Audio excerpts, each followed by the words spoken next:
Good evening, everybody. Welcome back in for another episode of Swiss Cheese Beats. My name is Daniel. This is episode 27, and today will be part one of a 4-part episode series featuring an interview with Mr. Jim Casella. Jim sat with me during the TMEA music conference here in San Antonio, and we talked about quite a few topics, everything ranging from his starts as a percussionist himself to him being a caption head at a couple of drum corps, as well as what he's doing now with Tap Space. So with all that said, I went ahead and broke this up into 4 parts, and I also left some timestamps down below. That way you can get an idea of what questions we talked about, and you can jump to those questions whenever it is you'd like to, or just use them as a reference as well. But with that being said, because the interview is being broken up into 4 parts, if you have yet to do so, consider hitting that red button below and subscribe, and also hit the bell. That way you get notified as to when the next episodes drop. So without further ado, let's jump into part 1 of the interview with Jim Casella. Let's just start with tell me a little bit about how you started playing percussion. Did you start in 6th grade? The big thing here is we all start in 6th grade middle school. So, okay. Yeah. I think technically I started in 5th grade. Yeah. I was, before that I was taking piano lessons, just private piano lessons, and did that for about 4 years as a kid. Was that something you wanted to do, or did your parents steer you? Or? No, it's something I wanted to do. My mom would play piano. I remember one of my favorite things she would play was the Batman theme. Really? On piano. We actually had the sheet music for that. Was she a musician? Not professionally, or Yeah. she didn't teach or anything, but she grew up playing music, playing piano and organ, and Okay. she definitely has some music in her DNA, which I'm thankful for. Yeah, because it did expose me to it, and there was usually some music in the house. Yeah. It wasn't a big thing in our house, but as a 7-year-old to 10-year-old, 11-year-old kid, practicing piano and scales and fingering exercises was never my favorite thing to do. Yeah. I was more about I just wanted to play music, and as it's a common thing for most kids, I would imagine. Right. But I think getting bored with that, I just wanted to switch it up, and got intrigued by playing the drums, probably from watching The Muppet Show. Nice. And that one episode of the Brady Bunch where Bobby Brady gets a drum set, and being a kid of the 70s and 80s, I was like, that was the coolest thing to me. Yeah.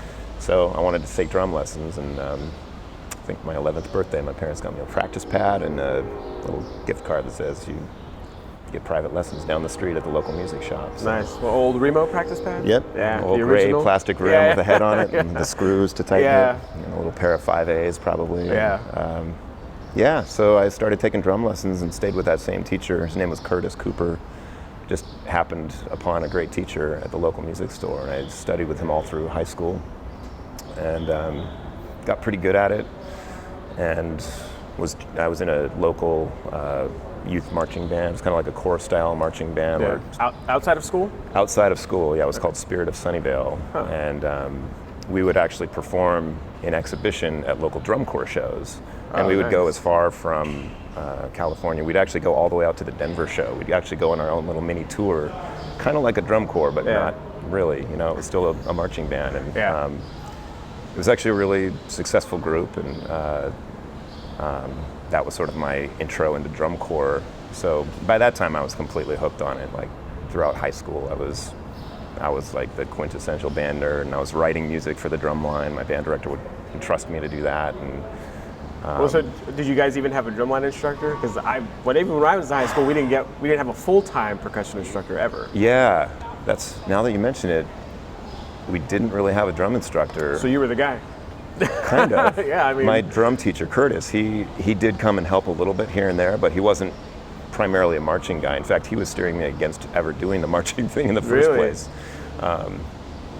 So I think I was just kind of trying stuff out and writing things just because I had an interest in it, and I'm sure it was all pretty bad, but I was able to actually you got to start somewhere. Get some early experience and sort of figure it out as I went. And kind of had your own ensemble, basically. Yeah, we were kind of the guinea pig ensemble for just stuff I was coming up with, and I feel really lucky to do that.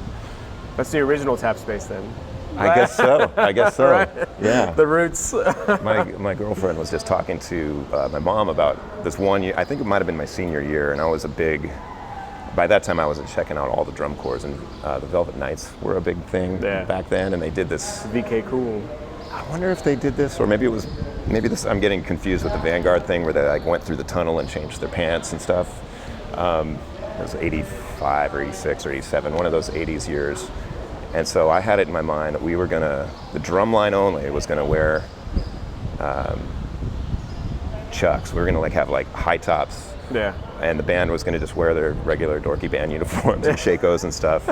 But we were gonna do a drum solo. We were gonna put a big curtain up, and we're all gonna change uniforms, and we're gonna come out in Hawaiian shirts or something like that, and Converse high tops. And do a big drum solo. And I forgot about that till we were just talking about it the other day, and my band director let us cut open our band uniforms, open up all the seams, put Velcro down the seams so that we could rip them off behind this curtain. Like basketball pants, basically? Yeah, and these were brand new band uniforms too, which are really expensive. And so he's like, okay, they can do it, but you have to. My mom was a seamstress, so she. Oh, that's cool. She basically offered, it's okay, I will make sure they all go back to the way they were, so we're not going to ruin the band uniforms. Yeah. But what kind of a band director wouldn't trust a 17-year-old kid?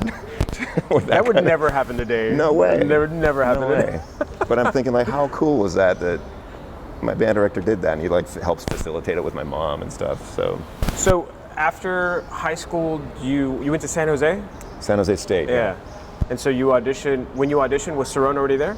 Yeah, he'd been there, I don't know when he started, it was probably in the early 70s or something. And so I started going there in 88. And I knew I wanted to do music, but I didn't really have a clear idea of direction at that point. So I was kind of splitting my time between studying with Tony, doing orchestral lessons, and just being in the jazz department, doing drum set stuff. Oh, nice. And because I think I just knew I wanted to play at some level. And I think after about a year or so, I kind of realized I've got to focus, I've got to choose one or the other, and try to just really get hopefully good at one thing. Because I get students that ask all the time, they want to jump into music, but they get a little pushback sometimes, whether it's from parents or somebody, not necessarily discouraging them, but they're just more worried about, well, what are you going to do? How are you going to make a living? Did you get any of that, or was that any of that in your mind when you were trying to decide? Not really. I mean, I might have been naive. It's a valid concern, to be honest, but, and I didn't really have a plan. And luckily, that's one of the things about studying with Tony that I was really thankful for, is that he, every maybe 3 or 4 years, he would give what he called his career lecture. And he'd get the whole percussion department together, and he'd bring out a chalkboard, and he'd go down this list of all these different kind of careers in music that you could follow. So I was a performance major at the time, and I didn't even really realize that, playing in an orchestra it's a pretty good gig. You get a steady paycheck, there's benefits, the hours are great, you can teach on the side. And so that was really appealing to me once I learned that was something you can actually do. As a high school kid, I just didn't realize that was a thing. And I think that helped me make my decision to follow orchestral percussion rather than jazz or drum set playing. Right. But it was funny how he had kind of a pecking order of at the top of his list was classical symphony player, because that's what he did. Sure. Well, he had a pretty sweet gig. I mean, he actually got called to play with the San Francisco Symphony before he was even graduated from Juilliard, and he said no because he wanted to finish his degree first. I hope I'm getting the story right, but that's insane. They called him there because Saul Goodman was his teacher, and they're like, "Hey, do you have any students?" I didn't realize that Saul Goodman was his teacher. Yeah. So he just basically got, I think, offered that gig almost on a recommendation, because it was just kind of a different time back then. And so they actually held the spot for him for a year so he could graduate and come out and take the gig. And then he, remained in that orchestra for 30 some odd years, I think. So that's a pretty sweet way to get into it. Yeah. But he went down the list of different playing gigs, and I don't know, somewhere towards the bottom was amusement park musician or cruise ship gigs or something like that. But he would go through other things, like you could be in the industry, you could be in publishing, or I can't remember what some of the other things are, but it was kind of like, it was helpful to sort of put music in the perspective of this is a legitimate industry. It's a thing. It's not just that you're going to go out and try to promote your garage band and hope you make it big. Because I think that's kind of the naive assessment a lot of kids get into it with, because they just love music. And and I think that's also an assessment that most people who aren't musicians get. It's like, what do you do? Totally. Oh, you're a musician. Oh, you play in a band? That's the first question you get. Yeah, exactly. Right. Yeah, it's like, no, I don't. I do something else. And really, like, they're fascinated by it. Yeah. But then it's always like, oh man, I wish I could do that. Yeah. That seems to be the follow-up. I tell the kids, don't be afraid of being a band nerd, because the minute you graduate, everybody thinks it's awesome that you can play an instrument. Yeah. Yeah. People are still amazed that, you know, when I tell them I'm a musician and they, you actually earn a living doing that. It's like, yeah. So I don't know how much Tony pushed, if he even did at all, the marching band thing, but you did end up did you march the drum corps outside of? I did, yeah. I marched Santa Clara for 3 years. And what years were that? 89 through 91. That was the Phantom show, right? Yeah. Yeah, one of the Phantoms. I came in on the second Phantom show and went out on the Miss Saigon show. Oh, okay. So yeah, it was cool. Like I wasn't going to do it because I think I told you my drum teacher was sort of pushing me against like really following rudimental percussion as a